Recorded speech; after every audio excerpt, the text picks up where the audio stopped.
Hello, once again, you're welcome to the platform with Dr. Ivy. I'm sure if you take a look across the globe, you'll notice that people have increased in their screen time on the internet, and that has brought up critical issues among our teenagers and even our adults. A couple will be in the house together, and you notice that they barely share in any speech. They are engrossed pressing their phones or working with their iPads and their laptops. We are losing our grip on social interaction, even right there in our home. If you cast your mind back to the COVID-19 lockdown days, things got so bad. People were cooked up together in the house, couples and their children. They were stuck with each other and they didn't know what to do with their time. Over time, there was boredom, and we had increased cases of violence and marriages going on the strain, young people even taking advantage of their siblings. They found ways to expend their energy right in the house, and they find ways to vent their bottled up emotions and passions. Today, I want us to talk about cyber relationships. Cyber relationships, we're going to look at what it is, the benefits, the dangers, and how to manage our cyber relationships, or how to remedy the risks that are accompanying cyber relationships. Just stay glued to this channel. You will be glad you did. Now, what is cyber relationship?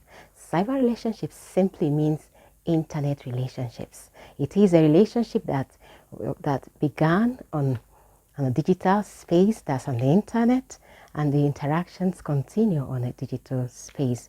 They started on the internet, they're interacting on the internet, and the relationship endures over time and even decades without people having a physical connection. It's one of the ways to maintain a long-distance relationship. Someone in different continent can have an affair or relationship with someone in another time zone and different continent, and they keep on for years. I'm sure you remember the good old days when we had pen pals. It is something akin to it. However, in cyber relationship, it has to do with using the internet. It could be through phone calls, video calls, SMS, that's short message services, or chats on WhatsApp and other social media platforms. There are people that have met on such digital space, and their relationship has blossomed, even to the extent of extending it to a physical, real-life relationship that had even ended up in marriages. Now, what are the benefits of cyber relationships? Cyber relationships are very beneficial to us. Number one is it is a meeting platform. It's a platform for meeting. People meet across the globe, and the interface on the digital space.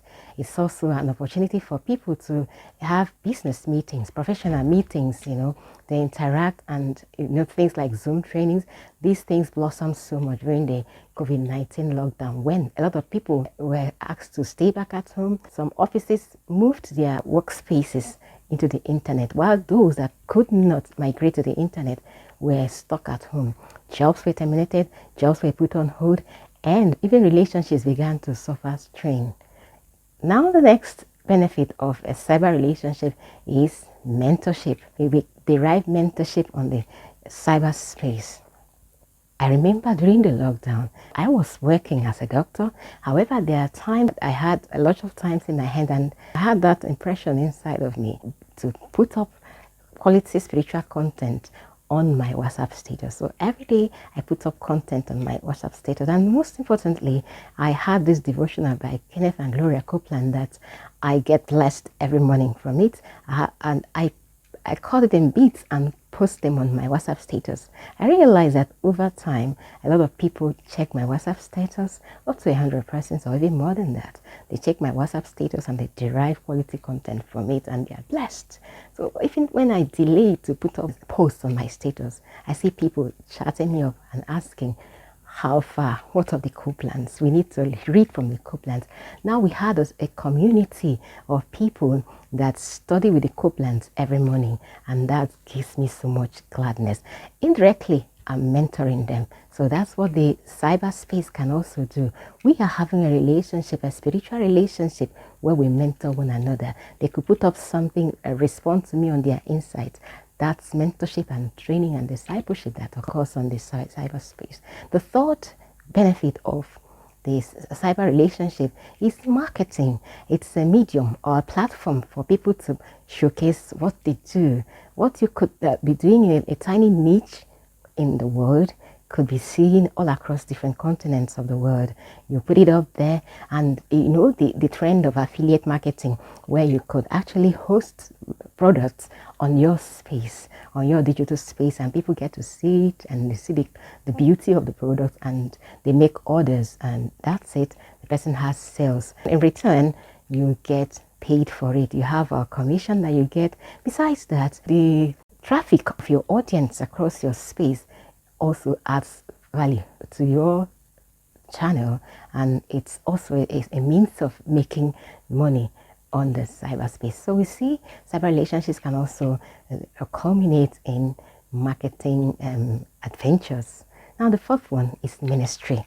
I mentioned during the lockdown, so many ministries that could not migrate to the internet were stuck with an empty church hall and empty members and even empty treasuries and members that were starved and denied of spiritual value.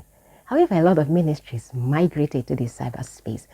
Long time ago, you wouldn't have wondered how someone could go to church sitting right down in your home and glued to your screen, either through your laptop or through your iPad or through your phones.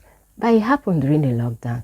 We derived so much content because the ministry we belong to, Winners Chapel, Living Faith Church International, they quickly swung over and migrated to the internet and the cyberspace, where they could actually minister to all of us, and we had higher audience, greater audience, larger audience. We even had the opportunity to give online. There were online giving platforms we clicked on. We made transfers for our offerings and our tithes, and we stayed connected to our obligations, our financial obligations to our God, and we were blessed massively. I didn't have a dry moment, even though I missed the physical interaction that we enjoyed in church. It was very important that we kept our social distance. However, we were still blessed. I saw one post that got me thinking. A servant of God in the US said something. The depth of the spiritual content your children derive during the lockdown is a direct reflection of the quality spiritual content you have as a parent and the social spiritual community you belong to. How much of God do they know when they are cut out from church, especially during the lockdown? So that it becomes an extra passion for me to ensure that my children also benefited from what we were deriving. So we will have ourselves dressed up, we'll sit around our sitting room, log into a laptop or connect it to our television set, and we have a quality, undistracted worship. You know, sometimes when we go to church, a lot of activities can distract us at some point. But when you sit down right there, you could be connected and you get all the full dose of the spiritual value that God has prepared for you that day. I must emphasize that there is no replacement for a real life service. The scripture makes us understand that we should not forsake the gathering together of brethren. Wherever it is not possible and convenient for you, you can log on onto the internet and get blessed. Distance is not a barrier unto our God. Now the next benefit that we can get from the internet is entertainment. I'm sure you log on to TikTok or Instagram or Snapchat or things. You see people that are very funny. Even on YouTube, they make people laugh, and through their humor, our mental health is improved. So you look out for them. There are quite a lot of them. I don't want to mention names. So we derive entertainment from logging on to internet and having cyber relationship. You could see people that have so many followers and they are blessed each time they hook on. You're helping the person make some money on the web, while in turn you're getting entertained, and you can actually forget some things that actually have been troubling you. And that's it. So let's take those ones I mentioned that we have. These cyber relationships are important because they are for mentorship, for marketing, for ministry, and they are also a meeting place. Finally, it's for entertainment. Now let's move over swiftly to the dangers of, or the risks involved in cyber relationships. The first one is cyberbullying. Cyberbullying simply refers to a state where an individual uses harsh words or intimidating words or chats or phone calls to make the other person uncomfortable or hurt the person or threaten the person and make the person very afraid and even feel that their life is in danger.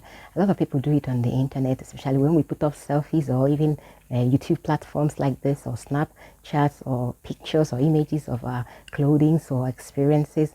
You see someone lashing back at you. They cyber stalk you, you know.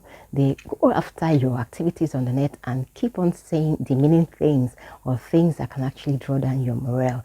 That's cyber bullying or cyber stalking. Cyber bullying or cyber stalking now takes you to the next danger, which is negative mental health. You see a lot of people, they are depressed. Young people even have suicide ideations, and some actually take their life because of the activities that went on in their cyberspace. A couple of years ago, there was a 15-year-old girl that one of my senior colleagues brought for me, my boss. He sent me his daughter and said that this girl, her grades have been dropping and she has been having low mood. I should speak to her, counsel her, and maybe prescribe some medication where necessary. So I sat down with this 15-year-old and talked with her. She confided in me that she had some cyber relationships, cyber friends that were from Australia, and at some point they just told her they didn't want to have anything to do with her. I wonder what she did, and they disconnected from her. She felt so bad and she was depressed. I wondered how the opinion of someone that you never met, a total stranger, as it may seem, could be affecting her negatively. But we know something in social psychology, that the opinions of people, the presence of people, even the perceived presence of people, have a way of directly or indirectly affecting us. So she was in sync. You may think that an African child or people from our clime may be so tough emotionally and may not be vulnerable to bullying or to abusive language. You will be wrong in making such an assumption. That girl felt so depressed that she felt worthless and she didn't want to go to school. Her grades were dropping. By the time I interfaced with her, talked with her, counseled her, and gave her some options, her mood came up and her grades began to go up again, and she continued. She had a fresh view in life. Remember, we have the three triads of depression. It's an automated thought that comes inside. It keeps troubling the person. The person feels worthless. From feeling worthless, you wonder why you're living, and even you want to end this existence. That's why people will take their life. They can slice their wrist or swallow insecticide that can actually kill them. You know, it looks insane to someone who has never been through it, but it's quite real. There are intrusive thoughts that compels the person to carry out that action, and by the time the person realizes what's happening, it's already too late. That person might be dead and might not be able to live to tell the story, or maybe maimed because of those wrong choices that they have made. So let us be wary of what happens on the internet, especially for our children that we give Android devices, so all those beautiful devices. It's good to do that, especially for their homework and for communication. However, you need to monitor what happens to them and who they are interfacing with on the net. Okay, now the third risks of the internet, you know, if we move from cyberbullying to negative mental health, we have cyber crimes. A lot of young people have been exposed to cyber crimes while surfing the net. They interface with people that are totally strangers, that masquerade as what they are not actually.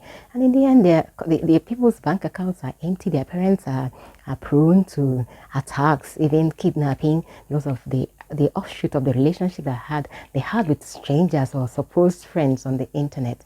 Let us be careful what we do there. A lot of people have been scammed. Even young girls have been scammed through cyber romances, and they end up either getting raped or scammed completely with their bank accounts are emptied.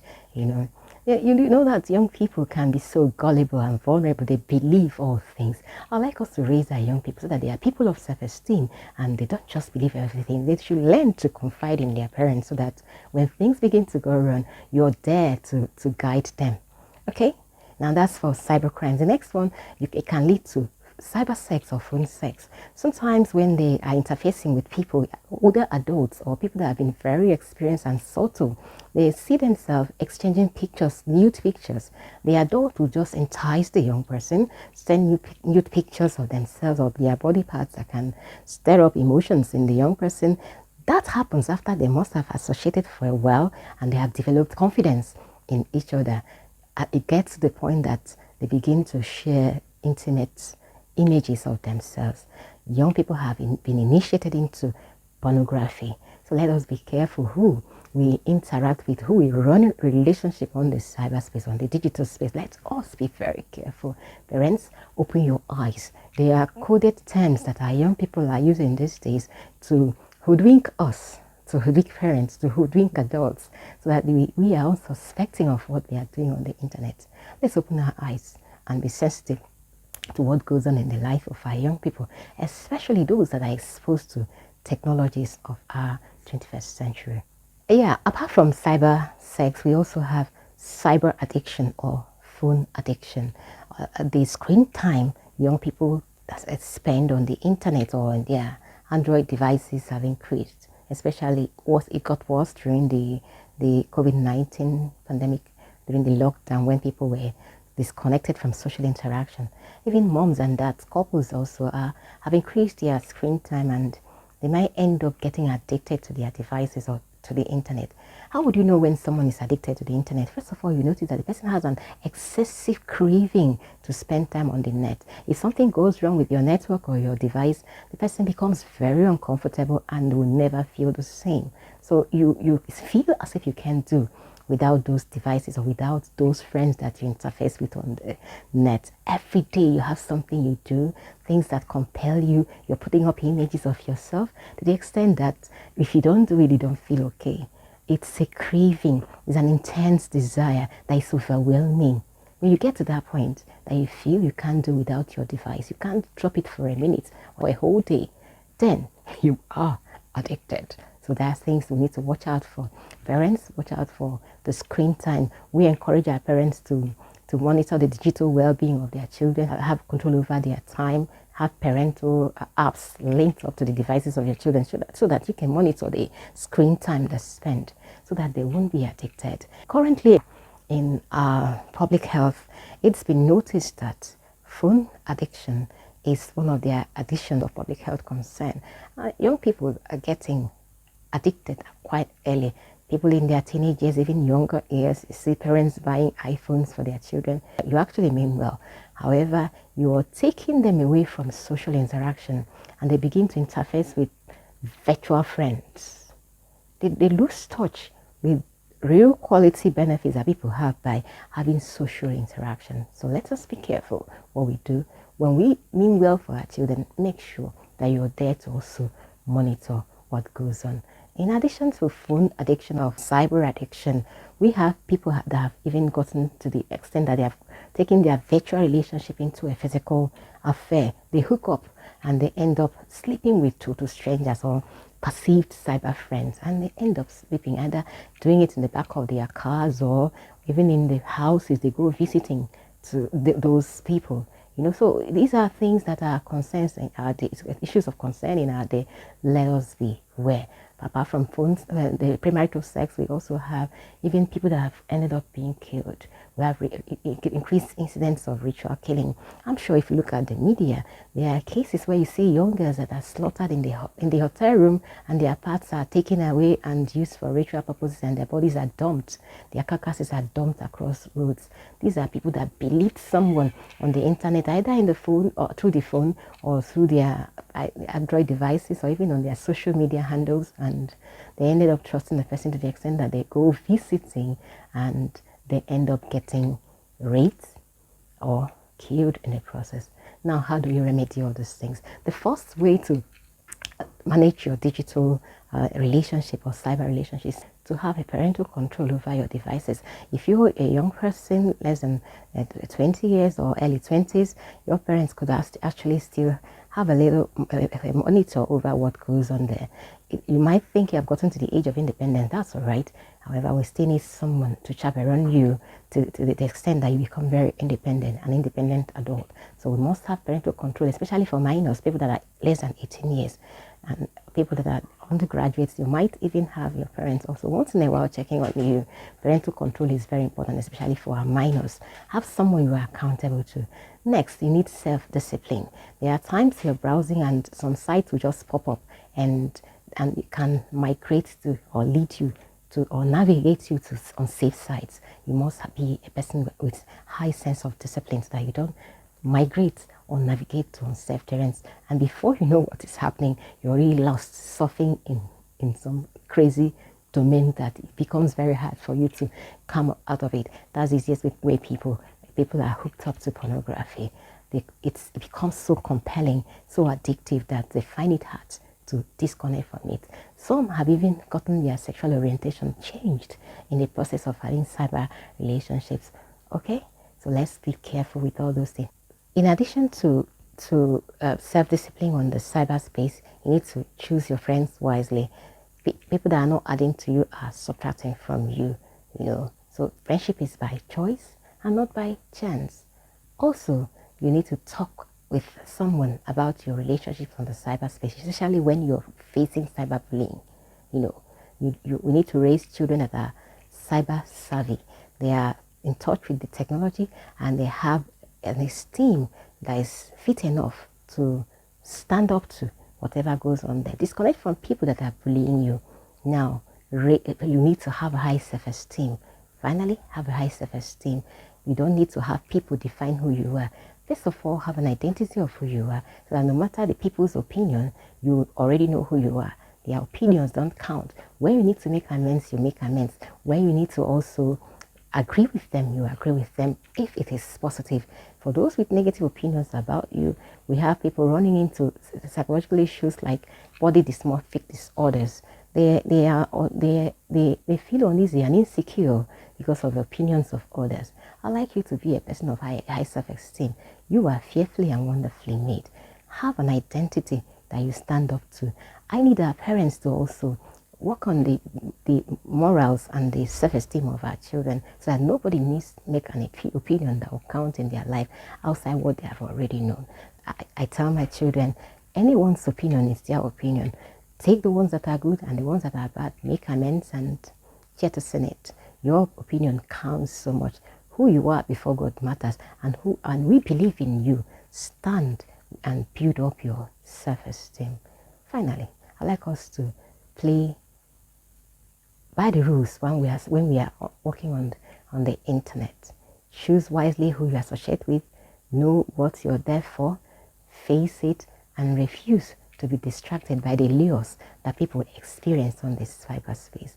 I'm sure your mental health will be preserved when you play by the rules, when you work with discipline, when you have someone you are accountable to, especially if you are a minor.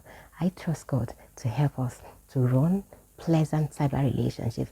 I know there are cyber relationships that have culminated in a cyber romance and in a real life event where people actually got married, having met on social media. There are quite a number of cases like that, but it doesn't mean we should be off our guards when we are on the internet. Be on your guard. Know who you are interfacing with and know exactly why you're there. God will help you in the mighty name of Jesus. If this is your first time of watching my video, I'd like you to subscribe, give me a comment, a feedback on this video on how to make it better, share with others if you have derived quality content from it, then like and watch out for my next video. Till my next video, bye bye. Stay safe, sound and healthy. God bless you.